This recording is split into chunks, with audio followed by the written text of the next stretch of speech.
ബീഹാറിലെ രണ്ടാം ഘട്ട ജനവിധിയും പൂർത്തിയാകുമ്പോൾ ദേശീയ മാധ്യമങ്ങളുടെയും വിവിധ വാർത്താ ഏജൻസികളുടെയും എക്സിറ്റ് പോളുകൾ ഫലങ്ങൾ പുറത്തു വന്നുകൊണ്ടിരിക്കുകയാണ്. ഒരെണ്ണം കൂടി ഞാനത് വേഗം പറഞ്ഞോട്ടെ. അതായത് Rahul Gandhi of theory of exit polls പ്രകാരമാണ് എനിക്ക് പേടിയുള്ളത്. ബാക്കിയെല്ലാം മാറ്റമില്ല. ഹരിയാനയിൽ പറഞ്ഞതല്ലേ, കാരണം രാഹുൽ വോട്ട് ചോരി പറഞ്ഞപ്പോൾ ഹരിയാനയിൽ എക്സിറ്റ് പോളിലൊക്കെ ഞങ്ങളായിരുന്നു മുമ്പിൽ, പക്ഷെ ഞങ്ങൾ തോറ്റുപോയി എന്ന് പറഞ്ഞതുപോലെ അത് മാത്രമേ എനിക്കൊരു ഭയമുള്ളൂ. KP എന്തായാലും പി മാർക്കിന്റെ ഒരു സർവേ വന്നിരിക്കുകയാണ്. NDA 142 മുതൽ 162 സീറ്റുകൾ വരെ സ്വന്തമാക്കുമെന്നാണ് പി മാർക്ക് പ്രവചിക്കുന്നത്. 80 മുതൽ 98 സീറ്റുകൾ വരെയാണ് ഇന്ത്യ സഖ്യത്തിന് കിട്ടുക. JSP 1 മുതൽ 4 സീറ്റുകൾ വരെയും സ്വന്തമാക്കും. മറ്റുള്ളവർ 3 സീറ്റുകൾ വരെയാണ്. KP ഐസൻ ജോസിലേക്ക് പോകാം. ഐസൻ, ഇതിനകത്ത് ഏറ്റവും പ്രധാനപ്പെട്ട കാര്യം ഇതുവരെ വന്ന എല്ലാ എക്സിറ്റ് പോളുകളും 130-ൽ താഴെ ഒരു പ്രവചനം നടത്തുന്നേയില്ല NDAക്ക്.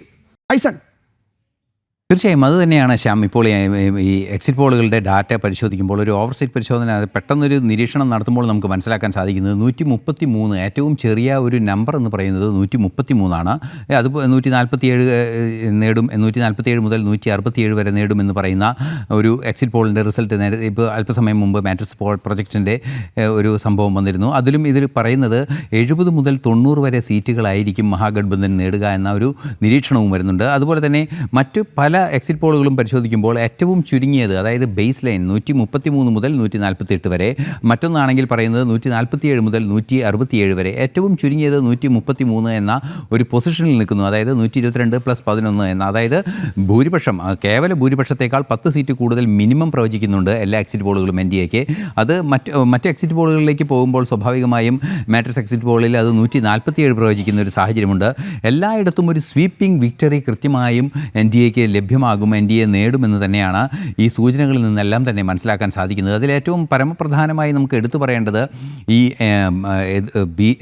NDA വിരുദ്ധ, NDAക്ക് എതിരായി നിൽക്കുന്ന കക്ഷി അല്ലെങ്കിൽ MGB എന്ന് പറയുന്ന മഹാഗഠബന്ധനെ കൃത്യമായൊരു സ്വാധീനം ചെലുത്താൻ ഇത്തവണ ബീഹാർ തെരഞ്ഞെടുപ്പിൽ സാധിച്ചിട്ടില്ല എന്ന് തന്നെയാണ് മനസ്സിലാക്കാൻ സാധിക്കുന്നത്. അത്തരത്തിൽ സ്വാധീനം ചെലുത്താൻ സാധിക്കുന്നില്ല. മാത്രമല്ല, അവരുടെ ഏറ്റവും ഉയർന്ന ഒരു പോളിംഗ് റേറ്റ് അല്ലെങ്കിൽ അവർക്ക് ലഭിക്കാവുന്ന സീറ്റുകളുടെ എണ്ണം എന്ന് കണക്കാക്കുന്നത് ഏറ്റവും ഉയർന്നത് എന്ന് പറയുന്നത് 100-ൽ കുറച്ച് കൂടുതൽ മാത്രമാണ്, 102. അത്തരത്തിലുള്ള കണക്കുകൾ മാത്രമാണ് എക്സിറ്റ് പോളുകൾ പരിശോധിക്കുമ്പോൾ മനസ്സിലാക്കാൻ സാധിക്കുന്നത്. അതിൽ നിന്നെല്ലാം തന്നെ 122 സീറ്റുകൾ മിനിമം ആവശ്യമുണ്ട് ഭൂരിപക്ഷത്തിന് എന്നൊരു യാഥാർത്ഥ്യം നിലനിൽക്കെ അത്തരത്തിലൊരു 100-നടുത്ത് അല്ലെങ്കിൽ 100-ൽ ഇപ്പോൾ CNN News 8-ന്റെ വളരെ 2 സെക്ഷനും കൃത്യമായി തന്നെ കമ്പയർ ചെയ്തിട്ടുള്ള ഒരു പ്രവചനം വന്നിരിക്കുന്നു. KP, ഗൗതം, ജിഷ്ണു ദയവായി ശ്രദ്ധിക്കുക. ഒരു ചെറിയ കമ്പാരിസൺ. അതിൽ ആദ്യഘട്ടത്തിൽ NDAക്ക് 60 മുതൽ 70 വരെ സീറ്റുകൾ, അത് വളരെ ഇമ്പോർട്ടൻ്റ് ആണ്. കാരണം എന്താ വെച്ചാൽ കഴിഞ്ഞ തവണ ആദ്യഘട്ടത്തിൽ ഒരു സ്ലൈറ്റ് ആയിട്ട് ഒരു മുൻതൂക്കം അതെ ഇന്ത്യ സഖ്യത്തിനായിരുന്നു. പക്ഷേ ഇവിടെ ആദ്യഘട്ടത്തിൽ, അതായത് 121 സീറ്റുകൾ നടന്ന ആദ്യഘട്ടത്തിൽ NDAക്ക് 60 മുതൽ 70 സീറ്റുകൾ വരെ, അതിൽ BJPക്ക് 20 മുതൽ 30 സീറ്റുകൾ വരെ, ബാക്കി സീറ്റുകൾ നേടുന്നത് JDU ആണ്. NDAയുടെ വളരെ പ്രധാനപ്പെട്ട പാർട്ട്ണറായ JDU ആണ് നേടുന്നത്. അതേസമയം ഇന്ത്യ സഖ്യത്തിൻ്റെ കാര്യമാണ് വളരെ പരിതാപകരം. കാരണം എന്താ വെച്ചാൽ അവരുടെ ആദ്യത്തെ എക്സിറ്റ് പോളിൽ, ആദ്യത്തെ സെഗ്മെൻറ്റിൽ, ആദ്യ ഘട്ടത്തിൽ അവർക്ക് സ്വന്തമാക്കാൻ കഴിയുന്നത് 45 മുതൽ 55 സീറ്റുകൾ വരെ മാത്രമാണ്. അതിൽ നേരത്തെ ഗൗതം പറഞ്ഞതുപോലെ 25 മുതൽ 35 വരെ സീറ്റുകൾ RJD ഒറ്റയ്ക്ക് ഉണ്ടാക്കുന്നതാണ്. കോൺഗ്രസിന് ആകെപ്പാടെ 10 സീറ്റുകൾ വരെ മാത്രമേ അവിടുന്ന് എന്തെങ്കിലും നേടാൻ സാധിക്കുന്നു. അതും RJDയുടെ കാര്യത്തിൽ ഗൗതം, കോൺഗ്രസിൻ്റെ നേരത്തെ സെഗ്മെൻറ്റ് തിരിച്ച് നമ്മൾ വ്യാഖ്യാനം ചെയ്യുമ്പോഴാണ് മനസ്സിലാക്കുന്നത്. ആദ്യഘട്ടത്തിൽ NDA വലിയ മുന്നേറ്റം നടത്തുമ്പോൾ RJDയുടെ കരുത്തുകൊണ്ട് മാത്രം ഇന്ത്യ സഖ്യം പിടിച്ചു വെക്കുന്നു. ശ്യാമ, ഇത് വലിയ പ്രശ്നത്തിലേക്ക് പോകും. അതായത് കഴിഞ്ഞ 2020 ബീഹാർ നിയമസഭാ തെരഞ്ഞെടുപ്പിലും ഇത് തന്നെയാണ് സംഭവിച്ചത്. അതായത് 2020 സംഭവിച്ചത് RJD നല്ല രീതിയിൽ പെർഫോം ചെയ്തിരുന്നു. RJD 75 സീറ്റുകളിൽ വിജയിച്ചു. പക്ഷേ കോൺഗ്രസ് അവിടെ വിജയിച്ചത് 19 സീറ്റുകളിൽ മാത്രമാണ്. ഒടുവിൽ RJDയും കോൺഗ്രസും തമ്മിൽ വലിയ അഭിപ്രായ ഭിന്നതയ്ക്ക് അത് കളമൊരുക്കി. കാരണം RJD പറഞ്ഞത് ന്യായമായ കാര്യമാണ്. RJD എന്ന് പറഞ്ഞത് ഈ കോൺഗ്രസിന് ഇത്രയും സീറ്റുകൾ കൊടുക്കാതെ ആ സീറ്റുകൾ ഞങ്ങൾ എടുത്തിരുന്നെങ്കിൽ ഒരുപക്ഷെ ബീഹാറിൽ ഒരു ഭരണകക്ഷിയായി മാറുവാൻ RJDക്ക് കഴിയുമായിരുന്നു, അല്ലെങ്കിൽ മഹാഗഠബന്ധന് പറ്റുമായിരുന്നു എന്നുള്ളതാണ്. അതായത് കോൺഗ്രസിന് സീറ്റ് കൊടുക്കുന്നത് ഒരു നഷ്ടക്കച്ചവടമാണ് എന്ന് തുറന്നു പറയേണ്ട അവസ്ഥ ഈ രാഷ്ട്രീയ ജനതാദളിനും അതിൻ്റെ നേതൃത്വത്തിനും ഉണ്ടായി എന്നുള്ളതാണ്. പക്ഷേ 5 വർഷം കഴിഞ്ഞ് വീണ്ടും തെരഞ്ഞെടുപ്പ് വരുന്ന ഘട്ടത്തിൽ കോൺഗ്രസ് അവിടെ കൂടുതൽ സീറ്റ് ആവശ്യപ്പെട്ടതാണ് ഇപ്പോഴത്തെ പ്രശ്നങ്ങൾക്ക് കാരണം. മഹാഗഠബന്ധനകത്തുള്ള അഭിപ്രായ ഭിന്നതയുടെ കാരണം തന്നെ കോൺഗ്രസ് 50-ലധികം സീറ്റുകളിൽ മത്സരിക്കാൻ വില്ലിംഗ് ആണെന്ന് പറയുകയാണ്. 61 സീറ്റുകളിൽ കോൺഗ്രസ് മത്സരിക്കുന്നതായി മനസ്സിലാക്കാൻ കഴിയുന്നുണ്ട്. പക്ഷേ കോൺഗ്രസിന് ഈ സീറ്റ് വേണമെന്ന് പറയുന്ന ഘട്ടത്തിൽ കോൺഗ്രസിന് സംഘടനാ സംവിധാനം തന്നെ ഇല്ല. ഒരു സംസ്ഥാനങ്ങളിലും കോൺഗ്രസിൻ്റെ പ്രവർത്തനം ഇല്ല. ഇപ്പോൾ ബൂത്ത് തലത്തിലൊക്കെ ഈ പാർട്ടി ഏതാണ്ട് നാമാവിശേഷമായി കഴിഞ്ഞിരിക്കുന്നു. അതിനാൽ ഈ സഖ്യകക്ഷികൾ ചോദിക്കുന്നത് പിന്നെ എന്തിനാണ് ഈ സീറ്റ് വാങ്ങുന്നത്? കാരണം ഇങ്ങനെ പരാജയപ്പെടാനാണെങ്കിൽ ഈ സീറ്റ് വാങ്ങേണ്ടതില്ലല്ലോ, ആ സീറ്റ് ഏതെങ്കിലും വിജയിക്കുന്ന പാർട്ടിക്ക് കൊടുത്തുകൂടെ എന്ന ന്യായമായ ചോദ്യം RJD അവിടെ ചോദിക്കുന്നുണ്ടായിരുന്നു. അങ്ങനെയെങ്കിൽ ഒരുപക്ഷെ 2020 ഒരു റിപ്പീറ്റേഷൻ നമുക്ക് 2025 കാണാൻ കഴിയുമെന്ന് തന്നെ അവിടെ മനസ്സിലാക്കാൻ. ഈ തെരഞ്ഞെടുപ്പിന് ശേഷം ഈ തെരഞ്ഞെടുപ്പ് ചിത്രം പൂർത്തിയാകുമ്പോൾ തന്നെ ഒരു അടി ഇന്ത്യ സഖ്യത്തിൽ തുടങ്ങിയിട്ടുണ്ട്.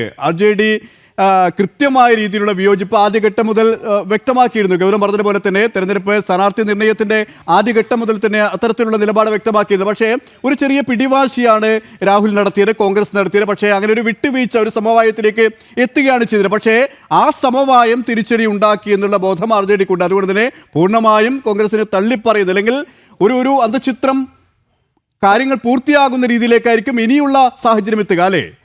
അത് തന്നെയാണ് KP. അതായത് ഈ സഖ്യത്തിനകത്ത് വലിയ തോതിലുള്ള ഭിന്നിപ്പ് ഉണ്ടാകാനുള്ള വഴി തെളിയുകയാണ് വീണ്ടും. കാരണം കോൺഗ്രസിന് സീറ്റ് കൊടുക്കുന്നത് കൊണ്ട് അർത്ഥമില്ല. RJD ഒരു വലിയ മുന്നേറ്റമൊന്നും നടത്തുന്നില്ല. പക്ഷേ മഹാഗഠബന്ധനകത്തുള്ള അവരുടെ പെർഫോമൻസ് വെച്ച് നോക്കുമ്പോൾ RJDക്ക് കുറേ സ്വാധീന മേഖലകൾ ഇപ്പോഴും അവിടെയുണ്ട്. പ്രത്യേകിച്ച് യാദവ മുസ്ലിം വോട്ട് ബാങ്ക് അവർക്കൊപ്പം തന്നെ നിൽക്കുന്നു എന്ന് വേണം മനസ്സിലാക്കാൻ. പക്ഷേ അതുപോലും കോൺഗ്രസിന് കിട്ടുന്നില്ല. അതായത് അവിടുത്തെ പരമ്പരാഗത മുസ്ലിം സമൂഹം പോലും കോൺഗ്രസിന് ഇപ്പോൾ വോട്ട് ചെയ്യുന്നില്ല എന്ന് വേണം മനസ്സിലാക്കുവാൻ. ആ രീതിയിലാണ് ഇപ്പോൾ എക്സിറ്റ് പോൾ ഫലങ്ങൾ വരുന്നത്. ഇത് 2020 ഇത് തന്നെയാണ് സംഭവിച്ചത്. കോൺഗ്രസ് ഏതാണ്ട് 70 മുകളിൽ സീറ്റുകളിൽ മത്സരിക്കുകയും വിജയിച്ചത് കേവലം 19 സീറ്റുകളിൽ മാത്രമാണ്. അതേ തുടർന്ന് RJDയും കോൺഗ്രസും തമ്മിലുള്ള ബന്ധം അവിടെ വളരെയധികം മോശമായിരുന്നു. ഈ തെരഞ്ഞെടുപ്പിന്റെ തൊട്ട് മുൻപ് ഈ സീറ്റ് ഷെയറിങ്ങുമായി ബന്ധപ്പെട്ട് വലിയ അഭിപ്രായ ഭിന്നതയുണ്ടായി. അതേ തുടർന്നാണ് നമുക്ക് ശ്രദ്ധിച്ചാൽ അറിയാം അവിടെ മഹാഗഠബന്ധന് മുഖ്യമന്ത്രി സ്ഥാനാർത്ഥിയുണ്ട്. അത് ഇപ്പോഴത്തെ പ്രതിപക്ഷ നേതാവായിട്ടുള്ള തേജസ്വി യാദവാണ്. അതേസമയം അവിടെ ഉപമുഖ്യമന്ത്രി സ്ഥാനത്തേക്ക് VIP പാർട്ടിയുടെ നേതാവിനെ പ്രഖ്യാപിച്ചു മഹാഗഠബന്ധൻ. പക്ഷേ കോൺഗ്രസിന് ഉപമുഖ്യമന്ത്രി സ്ഥാനാർത്ഥിത്വം നൽകിയിട്ടില്ല. വളരെ രസകരമാണ്. അതായത് VIP എന്ന് പറയുന്ന ഒരു വളരെ ചെറിയ പ്രാദേശിക പാർട്ടിയാണ്. ഉത്തർപ്രദേശിലും ബീഹാറിലും. അവിടെ ഞാനൊരു ഇൻട്രസ്റ്റിംഗ് ഫാക്ടർ കൂടി പറയട്ടെ ഗൗതം. ഈ CNN ആദ്യ ഫേസിലെ ഈ ഒരു കോൺട്രിബ്യൂഷൻ, ഇന്ത്യ സഖ്യത്തിലെ കോൺട്രിബ്യൂഷനിൽ കോൺഗ്രസിന് അവർ പരമാവധി പ്രവചിക്കുന്നത് 10 സീറ്റാണ്. ലെഫ്റ്റ് പാർട്ടീസിന് 10 സീറ്റ് പ്രവചിക്കുന്നുണ്ട്. അപ്പോൾ ഗൗതം പറഞ്ഞ പോയിന്റ് കറക്റ്റ് അല്ലേ? അതാണ് ശ്യാമേ, അത് തന്നെ. അതായത് കോൺഗ്രസിന് ഈ സീറ്റ് കൊടുക്കുന്ന ഒരു നഷ്ടക്കച്ചവടമാണെന്ന വികാരം ഇപ്പോൾ എല്ലാ സഖ്യകക്ഷികൾക്കും ഉണ്ട്. ഇന്ത്യ സഖ്യത്തിനകത്ത് തന്നെ കോൺഗ്രസിനോട് കടുത്ത അതൃപ്തി നിലനിൽക്കുകയാണ്. അപ്പോൾ ഞാൻ നേരത്തെ സൂചിപ്പിച്ചു വന്നത് ഈ VIP പാർട്ടിയുടെ നേതാവിനെ ഉപമുഖ്യമന്ത്രിയായി ഉയർത്തിക്കാട്ടുന്ന ഇന്ത്യ സഖ്യം കോൺഗ്രസിന് ഉപമുഖ്യമന്ത്രി സ്ഥാനാർത്ഥിയായിട്ട് ആരെയും അവർ ചൂണ്ടിക്കാണിക്കുന്നില്ല. അത്രത്തോളം നാണംകെട്ട അവസ്ഥയിലാണ് കോൺഗ്രസ് ബീഹാറിൽ മത്സരിക്കുന്നത് എന്നതാണ് ഞാൻ സൂചിപ്പിച്ചു വന്നത്. യെസ്, ഐസൻ ജോസ്, ഇത് ഐസനിലേക്ക് പോകുന്നതിന് മുമ്പ് ഞാനൊന്ന് വേഗത്തിൽ ജിഷ്ണുവിലേക്ക് പോകാം. ജിഷ്ണു കേൾക്കാമെന്നാണ് ഞാൻ മനസ്സിലാക്കുന്നത്. ജിഷ്ണു, എല്ലാ എക്സിറ്റ് പോളുകളും ഒരു 130 സീറ്റുകൾക്ക് താഴെ പ്രവചിക്കുന്നേ ഇല്ല NDAക്ക്. അതായത് 130 സീറ്റുകൾക്ക് മുകളിൽ നേടിക്കൊണ്ടൊരു വലിയ വിജയത്തിലേക്കാണ് ബീഹാറിൽ NDA അടുക്കുന്നത് എന്ന പ്രവചനമാണ് ഇപ്പോൾ എല്ലാ എക്സിറ്റ് പോളുകളും, ഇതുവരെ വന്ന ഏതാണ്ട് 12 എക്സിറ്റ് പോളുകളും ഒരേ സ്വരത്തിൽ പ്രവചിക്കുന്നത്. അപ്പോൾ ഈ ഒരു അടിസ്ഥാനത്തിൽ നമുക്ക് ഇനി നേരത്തെ KP ഒക്കെ സൂചിപ്പിച്ചതുപോലെ മഹാഗഠബന്ധൻ ഈ ഇന്ത്യ സഖ്യത്തിലെ അലയൊലികൾ ഒന്ന് കൃത്യമായി തന്നെ വിലയിരുത്തേണ്ടി വരും. കാരണം ജിഷ്ണുവിന് അത് കൃത്യമായി തന്നെ മനസ്സിലാക്കാൻ സാധിച്ച ആളുകൂടിയാണ്.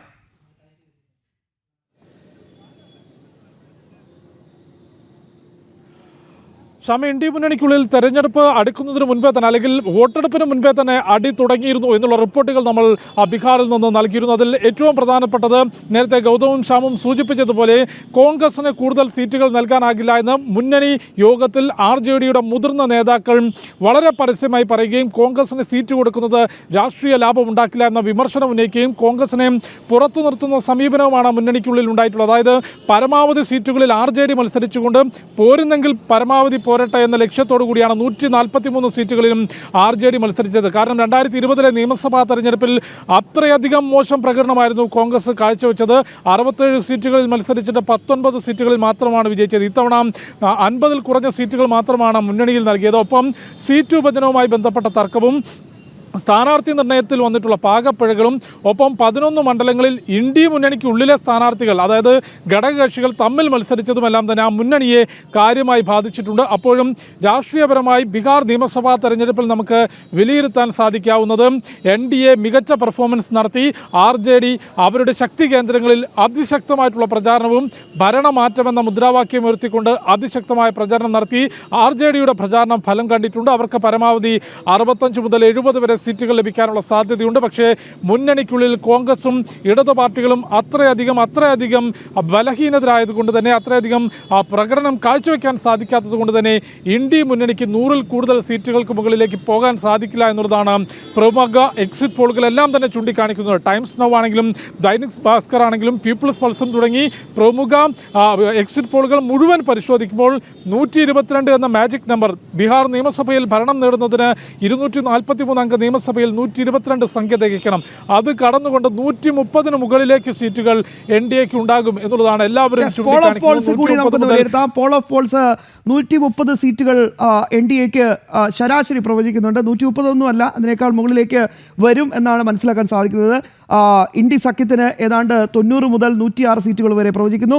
അപ്പോഴും പോൾ ഓഫ് പോൾസിൽ കൃത്യമായി തന്നെ ഒരു എഡ്ജ് ഉണ്ടാക്കാൻ KP ഇന്ത്യ സഖ്യത്തിന് സാധിക്കുന്നില്ല എന്നാണ് ഏറ്റവും പ്രധാനമായി മനസ്സിലാക്കുന്നത്. ശ്യാം, ഇവിടെ ഏറ്റവും ശ്രദ്ധേയമാകുന്നത് ഇങ്ങനെ ഓരോ ഫലങ്ങളും വരുമ്പോൾ ഇന്ത്യ സഖ്യം ചിത്രത്തിലേ ഇല്ലാതാകുന്നില്ല. നേരത്തെ ഗൗതം പറഞ്ഞ പോലെ തന്നെ അതിൽ കോൺഗ്രസ് തകർന്ന് തരിപ്പണം. എനിക്ക് ഗൗതത്തോട് ഒറ്റ ചോദ്യം ചോദിക്കാണ്ട്. ഗൗതം, എനിക്ക് ഇതിനകത്ത് ഒറ്റ കാര്യം ഒന്ന് വിലയിരുത്തേണ്ടത്, രാഹുൽ എന്നുള്ളൊരു വ്യക്തിയാണ്. കാരണം വോട്ട് ചോരി എന്നും പറഞ്ഞ് ഒച്ചപ്പാടുണ്ടാക്കി എന്തൊക്കെ ബഹളമാണ് ബീഹാറിൽ നടത്തിയത്.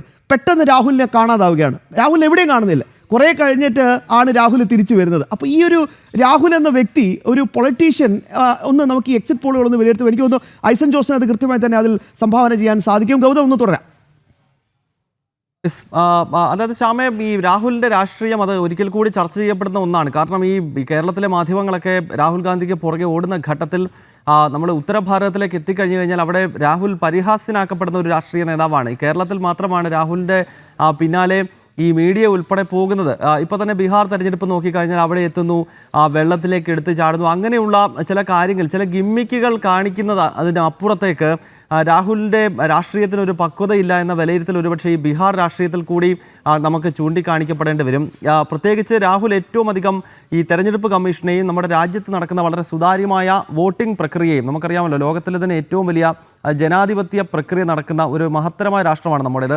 അപ്പോൾ ആ ഒരു വലിയ എക്സസൈസിനെ പരിഹസിച്ചുകൊണ്ട് തെരഞ്ഞെടുപ്പ് കമ്മീഷൻ വോട്ടെടുപ്പ് അട്ടിമറിക്കുകയാണെന്നൊക്കെയുള്ള രാഹുലിൻ്റെ വലിയ ആരോപണങ്ങൾക്ക് ജനം ഒരു വിലയും നൽകുന്നില്ല എന്നുകൂടി അടയാളപ്പെടുത്തുന്ന ഒരു തെരഞ്ഞെടുപ്പാകും ബീഹാറിൽ നടക്കുക. മാത്രമല്ല SIRമായി ബന്ധപ്പെട്ടുകൊണ്ട് ബീഹാറിലാണ് ആദ്യമായി ഇപ്പോൾ ഈ ഘട്ടത്തിൽ ഈ വോട്ടർ പട്ടിക വലിയ തോതിലുള്ള SIR നടപ്പാക്കുന്നത്. അതിനുശേഷമാണല്ലോ ഇപ്പോൾ കേരളം ഉൾപ്പെടെയുള്ള മറ്റ് സംസ്ഥാനങ്ങളിലേക്കും അത് ആരംഭിച്ചിരിക്കുന്നത്. അപ്പോൾ SIRനെതിരെ വലിയ പ്രതിഷേധം ജനങ്ങൾക്കിടയിൽ ഉണ്ട് എന്നാണ് കോൺഗ്രസും മഹാഗഠബന്ധൻ ഉൾപ്പെടെയുള്ള മറ്റ് രാഷ്ട്രീയ പാർട്ടികൾ, BJP ഇതര രാഷ്ട്രീയ പാർട്ടികൾ പ്രചരിപ്പിച്ചത്. പക്ഷേ SIRനോട് അനുകൂലമായ ജനവികാരം ഉണ്ടാകുന്നു എന്ന നിലയിലാണ് ഇപ്പോൾ ഈ എക്സിറ്റ് പോളുകൾ വരുന്നത്. ഒരുപക്ഷെ ബീഹാർ നിയമസഭാ തെരഞ്ഞെടുപ്പിൽ ഈ എക്സിറ്റ് പോളുകളെ ശരിവെക്കുന്ന രീതിയിലുള്ള ഒരു തെരഞ്ഞെടുപ്പ് ഫലമാണ് പുറത്തു വരുന്നതെങ്കിൽ SIRനെതിരെ ഈ മഹാഗഠബന്ധൻ ദേശീയ തലത്തിൽ നടത്തിക്കൊണ്ടിരിക്കുന്ന, ഇന്ത്യ സഖ്യം നടത്തിക്കൊണ്ടിരിക്കുന്ന ഇപ്പോഴത്തെ ഈ സമരപരിപാടികൾ പൂർണ്ണമായി പൊളിയുകയാണ്. കാരണം എന്താണെന്ന് വെച്ച് കഴിഞ്ഞാൽ ബീഹാറിലാണ് ഇത് ആദ്യമായിട്ട് നടത്തിയത്. അപ്പോൾ ബീഹാറിലെ ജനങ്ങൾക്ക് അതിൽ പ്രശ്നമില്ല എന്ന് കൃത്യമായി തെളിയുകയാണല്ലോ. ബീഹാറിൽ ഈ വോട്ടെടുപ്പിൽ ഒരുപക്ഷേ NDAക്ക് തിരിച്ചടി ഉണ്ടായിക്കഴിഞ്ഞാൽ സ്വാഭാവികമായിട്ടും SIRമായി ബന്ധപ്പെട്ട വിഷയങ്ങളിൽ ഇവർ നടത്തുന്ന പ്രതിഷേധങ്ങൾക്ക് അത് കരുത്ത് പകരും. പക്ഷേ ഈ എക്സിറ്റ് പോളിൽ കാണുന്നത് പോലെ തെരഞ്ഞെടുപ്പിൽ BJPക്കും ജനതാദൾ യുണൈറ്റഡിനും നിതീഷിനും അല്ലെങ്കിൽ BJPക്കും അനുകൂലമായ ഒരു വലിയ തരംഗമുണ്ടായിക്കഴിഞ്ഞാൽ ഒരുപക്ഷെ കേരളത്തിൽ ഉൾപ്പെടെ ഇവർ ഈ വോട്ടർ പട്ടിക പരിഷ്കരണത്തെ എതിർക്കുന്ന വാദഗതികൾ കൂടി അവിടെ പൊളിയുന്നതാകും ഈ തെരഞ്ഞെടുപ്പ് ഫലം. 160 സീറ്റുകൾ ദൈനിക് ഭാസ്കർ പ്രവചിക്കുന്നുണ്ട്. മറ്റ് പ്രധാനപ്പെട്ട ആളുകളൊക്കെ ഇപ്പോൾ ഇതിൽ ഏറ്റവും പ്രധാനപ്പെട്ട കാര്യം 100 സീറ്റുകളിൽ അധികം ഇന്ത്യ സഖ്യത്തിന് പ്രവചിക്കുന്ന ഒരേ ഒരു ഏജൻസിയേ ഉള്ളൂ, അത് ചാണക്യ ന്യൂസ്. അപ്പം നമുക്ക് നോക്കാം വിലയിരുത്തല്ലേ. ഐസൻ, എനിക്ക് തോന്നുന്നു ഈ കോൺഗ്രസിൻ്റെ ഒരു രാഷ്ട്രീയ ഭാവി അതും കൂടി എടുത്തു പറയേണ്ടതാണ്. ഇതാണ് നവംബർ 14 പുറത്തു വരാനിരിക്കുന്നതെങ്കിൽ കോൺഗ്രസിൻ്റെ പ്രധാനപ്പെട്ട വിഷയങ്ങളിൽ കോൺഗ്രസ് മുന്നോട്ട് വയ്ക്കുന്ന, നമുക്കറിയാം നമ്മുടെ ഓപ്പറേഷൻ സിന്ദൂർ സമയത്ത് എന്തായിരുന്നു അതെ, ഓരോ വിഷയങ്ങൾ നമുക്ക് എടുത്തു നോക്കാം. ഇവിടെ ശ്യാം, ഇങ്ങനെ ഓരോ വിഷയത്തിലും രാജ്യവിരുദ്ധമായ നിലപാട് സ്വീകരിക്കുന്നു. അത് മാത്രമല്ല ഇന്ത്യ സഖ്യത്തിൽ തന്നെ ഒറ്റപ്പെടുന്ന ഒരു അവസ്ഥയിലേക്കാണ് കോൺഗ്രസ് പോകുന്നത്. കാരണം ഒറ്റപ്പെടുത്തേണ്ട അവസ്ഥയിലേക്ക് വരുന്നത്. കാരണം മമതാ ബാനർജിയുടെ നിലപാടുകൾ അതൊക്കെ നമുക്ക് മുന്നിലുണ്ട്. കാരണം കോൺഗ്രസിനെ എന്തിനു കൂടെ കൂട്ടുന്നു? കാരണം അവർ ചിത്രത്തിലേ ഇല്ലല്ലോ എന്നുള്ള ചോദ്യമാണ് അവരുടെ മുന്നണികളിലെ നേതാക്കൾ പോലും ചോദിക്കുന്നത്. CNN-ന്റെ ആദ്യത്തെ ഫേസ് മാത്രം എടുക്കുമ്പോൾ കോൺഗ്രസിനും ഇടത് പാർട്ടികൾക്ക് ഏതാണ്ട് ഒരേ സീറ്റുകളാണ് പ്രവചിക്കുന്നത്.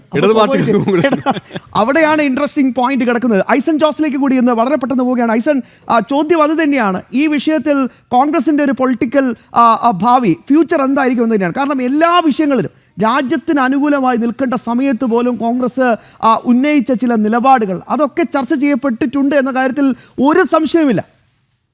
തീർച്ചയായും ഷാമി, കോൺഗ്രസിൻ്റെ ഒരു അടിസ്ഥാനപരമായ ഒരു രാഷ്ട്രീയ നിലപാടിൽ വലിയൊരു പ്രശ്നമുണ്ട് എന്ന് തന്നെയാണ് ഈ തെരഞ്ഞെടുപ്പിലെല്ലാം തന്നെ നമുക്ക് മനസ്സിലാക്കാൻ സാധിക്കുന്നത്. തീർച്ചയായും ഈ രാഹുലിൻ്റെ ഒരു രാഷ്ട്രീയം എന്ന് പറയുന്നത്, രാഹുലിൻ്റെ രാഷ്ട്രീയം എന്ന് പറയുന്നത് ഒരു പക്വതയാർന്നൊരു രാഷ്ട്രീയമല്ല എന്ന് നേരത്തെ ഗൗതം സൂചിപ്പിച്ചതുപോലെ ഒരു പക്വതയില്ലായ്മ അദ്ദേഹത്തിൻ്റെ രാഷ്ട്രീയത്തിൽ കാണാൻ സാധിക്കുന്നുണ്ട്. രാഷ്ട്രീയത്തിലെ പക്വത എന്ന് പറയുന്നത് ഒരു സംഘടനാ സംവിധാനത്തോട് ചേർന്ന് നിൽക്കുക. നേരത്തെ സൂചിപ്പിച്ചതുപോലെ ഈ കടലിൻ്റെയും ബക്കറ്റിലെ വെള്ളത്തിൻ്റെയും ഒക്കെ കഥ പറഞ്ഞതുപോലെ സംഘടനയോട് ചേർന്ന് നിൽക്കുകയും സംഘടനാ രാഷ്ട്രീയത്തിൻ്റെ സ്വഭാവത്തിൽ നീങ്ങുകയും ചെയ്യുക എന്നൊരു കൃത്യമായ നീക്കം ആ സംഘടനാ രാഷ്ട്രീയത്തിൻ്റെ സ്വഭാവം ശക്തിപ്പെടുത്തുമ്പോഴാണ് ജനങ്ങൾക്കിടയിലേക്ക് ഈ രാഷ്ട്രീയ ആശയം എത്തിപ്പെടുന്നത്. സ്വാഭാവികമായും നമുക്കറിയാവുന്നതാണ്, പലപ്പോഴും പോസ്റ്ററുകൾ ഒട്ടിച്ച് കേരളത്തിലൊക്കെ വന്ന റിപ്പോർട്ടുകൾ അങ്ങനെ ഉണ്ടായിരുന്നു. പോസ്റ്ററുകൾ തയ്യാറാക്കി അത് ഒട്ടിക്കാൻ പോലും സാധിക്കാത്ത, അല്ലെങ്കിൽ അത് പതിക്കാൻ പോലും സാധിക്കാത്ത ഒരു സാഹചര്യമുണ്ടായി. അത്രയും ദുർബലമായ ഒരു സംഘടനാ സംവിധാനം ഉണ്ടാകുമ്പോൾ ആ സംഘടനാ സംവിധാനം ജനങ്ങളിലേക്ക് തങ്ങളുടെ ആശയങ്ങളെ പ്രചരിപ്പിക്കുന്നതിനെ ഇന്നും ഏത് രീതിയിലായാലും, ഇന്ന് സമൂഹ മാധ്യമത്തിൻ്റെ കാലമായാലും ഇലക്ട്രോണിക് വിപ്ലവത്തിൻ്റെ കാലമായാലും ഈ നേരിട്ടുള്ള സ്ഥാനാർത്ഥിയുടെ സമീപനം എന്ന് പറയുന്നതും ജനങ്ങളിൽ നിന്ന് ഇറങ്ങി ജനങ്ങളിലേക്ക് എത്തുന്ന ഒരു സമീപനം ഉണ്ടായില്ലെങ്കിൽ തീർച്ചയായും അത്തരമൊരു രാഷ്ട്രീയ പാർട്ടിക്ക് നിലനിൽപ്പില്ല എന്ന് തെളിയിക്കുന്ന ഒരു രാഷ്ട്രീയ തത്വശാസ്ത്രത്തിൻ്റെ അല്ലെങ്കിൽ ഒരു രാഷ്ട്രീയ പാഠത്തിൻ്റെ കൂടി ഉൽപ്പന്നമാണ് ഇന്നത്തെ കോൺഗ്രസിൻ്റെ ഒരു അവസ്ഥ എന്നുള്ളത് ഒരു യാഥാർത്ഥ്യം തന്നെയാണ്. ഈ കോൺഗ്രസ് പുറകോട്ട് പോകുന്നതിൻ്റെ അടിസ്ഥാന കാരണം ആശയപരമായി അവർക്ക് ദൗർബല്യങ്ങളുണ്ട്, ആശയ ദാരിദ്ര്യമുണ്ട്. നമുക്കറിയാവുന്നതാണ്, പല സമ്മേളനങ്ങൾ നടത്താൻ സാധിക്കാത്തതും ഒരു ആശയ രൂപീകരണ വേദികൾ പോലും കോൺഗ്രസിനെ തയ്യാറാക്കാൻ സാധിക്കുന്നില്ല. രൂപീകരണ വേദികളില്ല, രൂപീകരിക്കപ്പെട്ട ആശയങ്ങൾ പോലും ജനകീയമായി പ്രചരിപ്പിക്കാൻ സാധിക്കുന്നില്ല. എല്ലാം ഒരു കേന്ദ്രീകൃത സംവിധാനത്തിലേക്ക് പോവുകയും സ്വാഭാവികമായും വീണ്ടും ഒരു കുടുംബ കോൺഗ്രസ്സായി മാറുകയും കോൺഗ്രസ് പാർട്ടി എന്നതിനപ്പുറം ഒരു കോൺഗ്രസ് കുടുംബമായി മാറുകയും ആ കുടുംബത്തിൻ്റെ വലിയൊരു കാരണവരുടെ ഭാവത്തിൽ രാഹുൽ ഗാന്ധി പോവുകയും ചെയ്യുമ്പോൾ ഇതൊരു രാഷ്ട്രീയമായി മാറുകയല്ല, മറിച്ച് അതൊരു കുടുംബ പ്രശ്നം. അത് തന്നെയാണ് തരൂരിന്റെ വിമർശനം കൂടി ഈ ഒരു ഘട്ടത്തിൽ എടുത്തു വായിക്കേണ്ടതുണ്ട്. ഒരു കുടുംബ വിഷയമായി, കുടുംബ സമ്മേളനമായി കോൺഗ്രസ് മാറുന്നു. സോണിയ, രാഹുൽ, പ്രിയങ്ക അങ്ങനെ. പക്ഷേ ഇവിടെ ഐസൻ പ്രയോഗിച്ചൊരു വാക്കുണ്ട്. അവിടെ കോൺഗ്രസിന്റെ ഒരു കാരണവരായി, നേതാവായി രാഹുൽ മാറുന്നു എന്ന് പറയുമ്പോൾ ഒരു വേറൊരു തരത്തിലുള്ള ഒരു നേതാവായിട്ട് വെള്ളത്തിൽ ചാടുന്നു. ഞാൻ ഇപ്പോഴും ചിന്തിക്കുന്നത് എന്താ പറയുക, കാരണം പ്രധാനപ്പെട്ട വിഷയങ്ങളൊക്കെ കോൺഗ്രസ് എടുത്ത നിലപാടുകൾ. ഇപ്പൊ എന്തുകൊണ്ട് നമ്മൾ ശശി തരൂരിനെ പല ഘട്ടങ്ങളിലും അഭിനന്ദിക്കേണ്ട ഒരു സാഹചര്യം വന്നു. ഇപ്പൊ ഓപ്പറേഷൻ സിന്ദൂർ സമയത്ത് അദ്ദേഹം എടുത്തൊരു നിലപാട് എനിക്ക് തോന്നുന്നു ഗൗതം കൃത്യമായി തന്നെ എനിക്ക് തോന്നുന്നു ഗൗതം അത് കൃത്യമായി തന്നെ ബീഹാർ തെരഞ്ഞെടുപ്പിൽ ഇത് മുഴുവൻ ചർച്ചാ വിഷയമായിട്ടുണ്ടെന്ന കാര്യത്തിൽ സംശയമില്ല. മാത്രമല്ല വികസനം എടുത്തു പറയേണ്ടതാണ്. ഈ രാഷ്ട്രീയ നിലപാടുകൾക്കപ്പുറത്തേക്ക് ഇതാണ് റിസൾട്ടെങ്കിൽ ബീഹാർ മൊത്തം മോദിക്കൊപ്പം കൃത്യമായി അടിയുറച്ച് നിൽക്കുമ്പോൾ കാണാൻ പോകുന്നത് തീർച്ചയായും വികസനത്തിൻ്റെ ഒരു വലിയ മുന്നേറ്റം. ബീഹാർ പോലൊരു സംസ്ഥാനത്ത് കുടിവെള്ളം എത്തിക്കുന്നത്, പാലങ്ങൾ നിർമ്മിക്കുന്നത്, എല്ലാ അടിസ്ഥാന സൗകര്യങ്ങളും അവിടെ ഏർപ്പെടുത്തുന്നത്, ഇതൊക്കെ ജനങ്ങൾക്ക് കൃത്യമായി തന്നെ മനസ്സിലാകുന്നു. മോദി വന്നു കഴിഞ്ഞാൽ ഇതൊക്കെ നടപ്പാക്കും. മറ്റൊന്ന്, തേജസ്വിയാണ് വരുന്നതെങ്കിൽ പഴയ ജംഗിൾ രാജിലേക്കാണ് പോക്ക്. ബീഹാറിൽ കോൺഗ്രസിന് ആദ്യ തിരിച്ചടി സംഭവിച്ചിരിക്കുകയാണ്. ദീർഘകാലം കോൺഗ്രസിന്റെ പ്രസിഡന്റ് ആയിരുന്ന ഷക്കീൽ അഹമ്മദ് കേന്ദ്രമന്ത്രിയായിരുന്നു, പിന്നെ കേന്ദ്രമന്ത്രിയായിരുന്നു. മാത്രമല്ല 5 തവണ ബീഹാറിനെ MLA ആയിരുന്നു, MP ആയിരുന്നു. ഷക്കീൽ അഹമ്മദ് പാർട്ടിയോട് ഗുഡ് ബൈ പറഞ്ഞിട്ടുണ്ട്. ഫലങ്ങളിലെ പിന്നാലെ അടി നേരത്തെ തുടങ്ങിയിരുന്നു, അതിങ്ങനെ ഘട്ടം ഘട്ടമായി പോവുകയാണ്. തീർച്ചയായും. എന്തായാലും ഗൗതം, വളരെ പ്രധാനപ്പെട്ട ഒരു അപ്ഡേറ്റ് ബീഹാറിൽ നിന്ന് അതാണ്. ഞാൻ ഈ പരിപാടി അവസാനിപ്പിക്കുകയാണെന്ന് ഷക്കീൽ അഹമ്മദ് പറഞ്ഞിട്ടുണ്ട്. ഈ എക്സിറ്റ് പോൾ ഫലം പുറത്തു വരുന്ന ഘട്ടത്തിൽ തന്നെ കോൺഗ്രസിൻ്റെ ആത്മവിശ്വാസം പൂർണ്ണമായി ചോർന്നു പോയി എന്ന് തന്നെ വേണം മനസ്സിലാക്കുവാൻ. കാരണം ഈ തെരഞ്ഞെടുപ്പിൽ കൂടി എന്തെങ്കിലും ഒരു ചലനം, അതായത് കോൺഗ്രസ് അവിടെ ഭരണം പിടിക്കുമെന്നോ അല്ലെങ്കിൽ കോൺഗ്രസ് അവിടെ RJDയെക്കാട്ടിൽ മികച്ചൊരു പെർഫോമൻസ് നടത്തുമെന്നോ ഒന്നും ആരും കരുതുന്നില്ല. പക്ഷേ കോൺഗ്രസ് അവിടെ ഉണ്ട് എന്ന് തെളിയിക്കുന്ന രീതിയിലെങ്കിലും ഒരു പെർഫോമൻസ് ഈ തെരഞ്ഞെടുപ്പിൽ കൂടി നടത്തിയില്ല എങ്കിൽ പിന്നെ കോൺഗ്രസ് അവിടെ ഇല്ല എന്ന രീതിയിലാണ്. അതൊരു പക്ഷേ ബീഹാറിൽ മാത്രമല്ല, കേരളത്തിലാണെങ്കിലും ഈ നിയമസഭാ തെരഞ്ഞെടുപ്പിൽ കേരളത്തിൽ കോൺഗ്രസ് എന്തെങ്കിലും ഒരു ചലനം ഉണ്ടാക്കിയില്ലെങ്കിൽ ഒരുപക്ഷെ കേരളത്തിൽ പിന്നെ കോൺഗ്രസ് ഉണ്ടാവത്തില്ല. ആ അവസ്ഥ സ്വാഭാവികമായിട്ടും ബീഹാറിലുമുണ്ട് എന്ന് വേണം മനസ്സിലാക്കുവാൻ. അപ്പോൾ ഷക്കീൽ അഹമ്മദിനെ പോലെയുള്ള മുതിർന്ന നേതാക്കൾ ബീഹാറിൽ കോൺഗ്രസിന് ഒരു മേൽവിലാസം ഉണ്ടാക്കി കൊടുത്ത മുൻ കേന്ദ്രമന്ത്രിയും മുൻ PCC അധ്യക്ഷനും ഒക്കെയായിരുന്നു അദ്ദേഹം. ഇപ്പോൾ വ്രണിത ഹൃദയനായി താൻ പാർട്ടി വിടുന്നു എന്നാണ് ചൂണ്ടിക്കാണിക്കുന്നത്. അതും എക്സിറ്റ് പോൾ ഫലം വരുന്ന ദിവസം തന്നെ.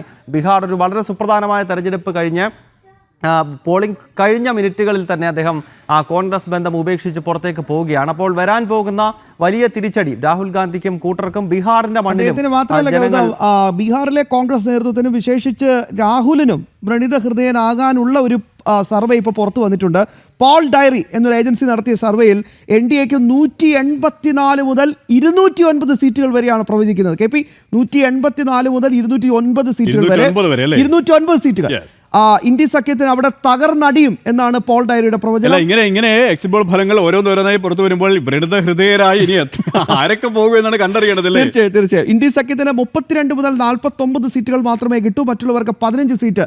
പോൾ ഡയറി എന്ന വളരെ പ്രധാനപ്പെട്ട ഒരു ഏജൻസിയുടെയാണ്. ഐസൻ, പോൾ ഡയറിയുടെ കണക്കുകൾ ഇപ്പോൾ ഏറ്റവും കൂടുതലായ ഒരു എക്സിറ്റ് പോളിലെ ഒരു കണക്കുകൾ NDAക്ക് വന്നിരിക്കുന്നത് പോൾ ഡയറിയിലാണ് എന്നതാണ് യാഥാർത്ഥ്യം. അതുപോലെ തന്നെ മറ്റെല്ലാ സംവിധാനങ്ങളും മറ്റ് എക്സിറ്റ് പോളുകളിലെല്ലാം തന്നെ നമുക്ക് കാണാൻ സാധിച്ചത് ഇതുപോലെ ഏറ്റവും ചുരുങ്ങിയത് നേരത്തെ ശ്യാം തന്നെ സൂചിപ്പിച്ചതുപോലെ 133, ഏറ്റവും ചുരുങ്ങിയത് 133 133, 159, 149, 133, 149 അത്തരത്തിലുള്ള നിരവധിയായ കണക്കുകളാണ് ഇതുവരെ വന്നുകൊണ്ടിരുന്നത്. തീർച്ചയായും ഇപ്പോൾ മറ്റൊരു പ്രധാന കാര്യം കൂടി മനസ്സിലാക്കേണ്ടത് ഈ സംഘടനാ സംവിധാനം കോൺഗ്രസിൻ്റെയും അതുപോലെ തന്നെ ഈ മഹാഗഠബന്ധൻ്റെയും ചേരുമ്പോഴാണ് വലിയ രീതിയിലുള്ള ആഘാതങ്ങൾ ഉണ്ടാകുന്നതെന്ന തിരിച്ചറിവ് സ്വാഭാവികമായും ഈ ഇന്ത്യ സഖ്യത്തിൻ്റെ നേതൃനിരയിൽ നിന്ന് അല്ലെങ്കിൽ ഇന്ത്യ സഖ്യത്തിൽ നിന്ന് പോലും ഈ കോൺഗ്രസിന് പുറത്തു പോകേണ്ട ഒരു സാഹചര്യത്തിലേക്ക് കാര്യങ്ങൾ തീർച്ചയായും നമുക്ക് അവസാനിപ്പിക്കാൻ സമയമായി. ഐസൻ, ഒറ്റ ചോദ്യം കൂടി അതിനു മുമ്പ് ഞാൻ ഗൗതത്തിലേക്ക് ചോദിക്കട്ടെ. ഗൗതം, കനലൊരു തരിയെങ്കിലും ഉണ്ടോ? ശ്യാമെ, CPM-നും അതോടൊപ്പം തന്നെ ഇടത് പാർട്ടികൾക്കും കാര്യമായൊരു അഡ്രസ്സ് ഈ തെരഞ്ഞെടുപ്പിൽ അവിടെ കാണുന്നില്ല. നമുക്കറിയാം അവിടെ ഈ കനലൊരു തരിയെ പറ്റി പറയുമ്പോൾ അവിടെ CPIML ആണ്. അതിൽ CPM-ഉം CPIക്കും ഒരു സ്വാധീനമില്ല. അവർക്ക് അവിടെ 2 MLA-മാർ മാത്രമാണ് ഉണ്ടായിരുന്നത്. മാത്രമല്ല ഇതിൽ രസകരം എന്ന് പറഞ്ഞാൽ അവിടെയും ഈ മഹാഗഠബന്ധൻ്റെ വോട്ട് കൊണ്ടാണ് ഇവർ ജയിച്ചു വരുന്നത്. അല്ലാതെ നമ്മുടെ നാട്ടിൽ പറയുന്ന പോലെ അവർക്ക് അവിടെ ഒരു തരത്തിലുമുള്ള സംഘടനാ സംവിധാനവും ഇല്ല. നമുക്കറിയാമല്ലോ കേരളത്തിന് പുറത്തുള്ള കമ്മ്യൂണിസ്റ്റ് പ്രസ്ഥാനങ്ങളുടെ അവസ്ഥ എന്താണെന്നൊക്കെ ഉള്ളത്. അപ്പോൾ ഈ മഹാഗഠബന്ധൻ്റെ പച്ചയിൽ കഴിഞ്ഞ തവണ CPIML അവിടെ ഒരു കുറച്ച് സീറ്റുകൾ, അവർക്ക് 9 MLA-മാർ അവിടെ ഉണ്ടായിരുന്നു. CPM-നും CPIക്കും 2 വീതം MLA-മാരെ അവിടെ കിട്ടിയിരുന്നു. ഒരുപക്ഷെ ഈ തവണ ആ സീറ്റുകൾ അവർക്ക് അവിടെ നിലനിർത്താൻ കഴിയുമോ എന്നത് വളരെ ശ്രദ്ധിക്കേണ്ട ഒരു കാര്യമാണ്. പോലെ തന്നെ കൂടെ കൂടുമ്പോൾ കുറച്ച് സീറ്റ് കിട്ടും രാഷ്ട്രീയത്തിന്. പോൾ ഓഫ് പോൾസ് പ്രകാരം 135 സീറ്റുകൾ വരെ NDA സ്വന്തമാക്കി ഭരണ തുടർച്ചയിലേക്ക് ബീഹാറിൽ നീങ്ങുകയാണ് എന്ന് നമുക്ക് കൃത്യമായി തന്നെ പറയാൻ സാധിക്കും. എന്തായാലും KP വളരെ നമുക്ക് ഈ പ്രത്യേക വാർത്താ ബുള്ളറ്റിൻ അവസാനിപ്പിക്കേണ്ട സമയമായി. എന്തായാലും ഒരു കാര്യമുണ്ട്, 2 ദിവസം മാത്രം കാത്തിരുന്നാൽ മതി. 14-ാം തീയതി അതെ, വെട്ടിപൊട്ടിക്കുമ്പോൾ യഥാർത്ഥ ചിത്രം ഇതിന്റെ തുടർച്ചയായിരിക്കും എന്ന കാര്യത്തിൽ ഒരു സംശയവും വേണ്ട. കാരണം എല്ലാ എക്സിറ്റ് പോൾ ഫലങ്ങളും ഒരേ ഉത്തരമാണ് നൽകുന്നത്. തീർച്ചയായും.